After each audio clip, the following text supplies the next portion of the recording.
we are covering the critical advertising, technology, and record-keeping rules for the California real estate exam. These topics are heavily tested, often through scenario-based questions designed to catch you off guard. First, let's focus on advertising.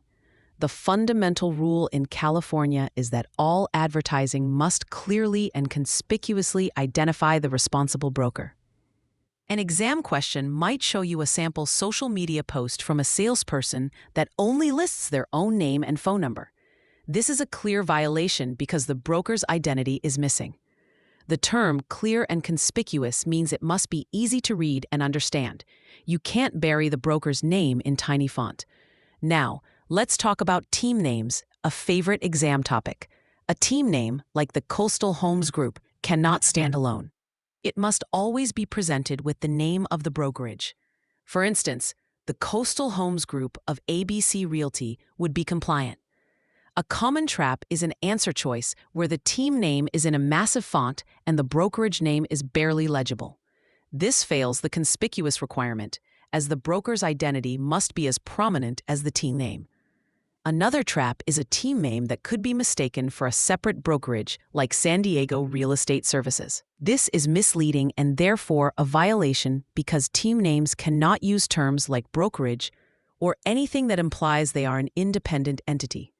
Furthermore, your advertising must include your own name as it appears on your license, along with your 8-digit real estate license number. This applies to all solicitation materials intended to be a first point of contact with a potential client. From business cards and flyers to your Instagram profile and Zillow page, for social media, simply having this information in your bio is not enough for a specific property advertisement post. The post itself must contain the required disclosures or a direct link to them. A major point of confusion is the one-click-away rule for online advertising. It's permissible to have this information on a separate page, as long as it's directly accessible via a single click from the main page. The exam might present a scenario where the information is 3 clicks deep in a menu. This is a violation. Also, remember the difference between puffing and misrepresentation. Saying a home has a charming atmosphere is puffing. Stating it has new plumbing when you know it's 30 years old is a fraudulent misstatement. Next, record keeping. This is a crucial point to memorize. In California, a broker must retain copies of all listings, deposit receipts, canceled checks, and other transaction documents for 3 years.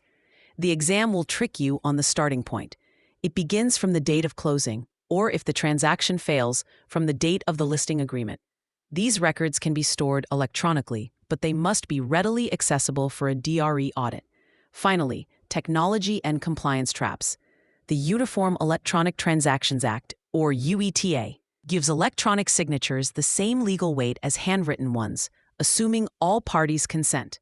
Don't get tripped up by a question suggesting electronic contracts are less valid. Also, be aware of federal rules like the Do Not Call Registry and the CAN-SPAM Act. An agent can't just call random numbers or send mass emails without an opt-out link. The broker is ultimately responsible for the agent's compliance, which is a key concept of vicarious liability tested on the exam. A memorable phrase to recall the core advertising rule is, broker and number or it's a blunder. This reminds you to always include your responsible broker's identity and your own license number in all advertising. For free practice questions, AI-powered explanations, and more exam prep tools, visit openexamprep.com. That's openexamprep, all one word, .com.